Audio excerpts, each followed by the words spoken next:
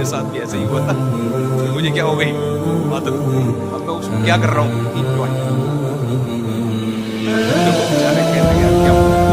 میں نے کہا تھوڑی کم ہو جائے گی ٹینشن, اتنی نہیں رہے گی, لیکن اب یہ دماغ سے نکال دو کہ ٹینشن فری زندگی. اب وہ چونکہ گھبرانے لگے کہ یہ کیا, میں نے کہا عادت ہو جائے گی آپ کو, ایسے جو کنڈیشن اس وقت ہو رہی ہے نا وہ نہیں رہے گی. تو کہتے ہیں کیا فائدہ کچھ نہیں, میں نے کہا فائدہ بھی بہت ہے, اللہ کی مرضی تو ایک پہلو ہے نا, اس کے اور بہت سارے پہلو بھی تو ہے. تو آپ کی دونوں بیگم آپ سے محبت نہیں کریں گے, ایسا میری بیوی جا رہی ہے, میں نے کہا چلے جائیں گے واپس. اس کو آدھا میاں جانے سے غم ہو رہا ہے تو پورا میاں کیسے کسی کو دے سکتی ہے؟ وہ سوچو یار, آپ آدھا لڈو کاٹ کے کسی کو دے رہے ہو تو آپ کو تکلیف ہو رہی ہے, آپ تکلیف سے بچنے کے لیے پورا لڈو اس کو دے سکتے ہو؟ میں نے کہا آپ کی فرسٹ وائف کو تکلیف ہوئی ہے کہ میرا آدھا میاں کسی اور کا ہو گیا, تو کیا غصے میں وہ بقیہ آدھا بھی دے دے گی اس کو؟ کبھی نہیں دے گی. جائے گی 6-7 مہینے کے بعد اس کو لگے گا یا دنیا لیس ہو گئی, تھوڑا سا جو مل رہا تھا کم از کم وہ تو لو نا, اس لیے وہ 6 مہینے بعد واپس آ جائے گی. یہ انشاءاللہ میں آپ کو امید دلاتا ہوں, ایسا ہوتا ہے 6-7 مہینے آ جائیں گے واپس انشاءاللہ. باقی یہ ہے کہ میں نے کہا انجوائے, ٹینشن لے کیوں رہے, تھوڑی دیر کی ہوتی ہے ٹینشن, گھر سے باہر نکل جائے کرو, جب سیٹ ہو جاؤ پھر واپس جاؤ, پھر جب ٹینشن ہو 6-8 دفعہ ایسا ہوگا تو بیگم بھی سمجھ جائے گی بھائی یہ بات کرو ہی نہیں کہ بندہ ہی گھر سے چاٹ دیتا ہے. وہ بھی تو تھوڑی سی اس میں تو اللہ نے عقل دی ہوگی نا. میں نے کہا اس کی برکت ہے, میں نے کہا ثواب کتنا کیا اگر اس بیوہ سے آپ شادی نہ کرتے, سوسائٹی میں وہ زنا پر مجبور ہوتی کہ نہیں ہوتی بتاؤ نا, اس کے بچوں کی کفالت نہ ہوتی, زانی بنتی وہ یہ, اور کیسے اس سوسائٹی میں کیسے بچ سکتی ہے ایک عورت؟ میں نے کہا وہ کام کیا جو پیغمبروں نے کیا ہے. حضرت ابراہیم علیہ السلام کی 2 بیویاں تھیں, ان میں بھی ٹینشن ہوتی تھی. ہمارے نبی کی 9 بیویاں تھیں. ایک دفعہ آپ صلی اللہ علیہ وسلم کا گھر میں اونچ نیچ ہوئی, آپ صلی اللہ علیہ وسلم اتنے پریشان ہوئے کہ گھر سے 1 مہینے کے لیے چلے گئے اور قسم اٹھا لی کہ میں اپنی کسی زوجہ کے قریب نہیں آؤں گا. 29 دن کے بعد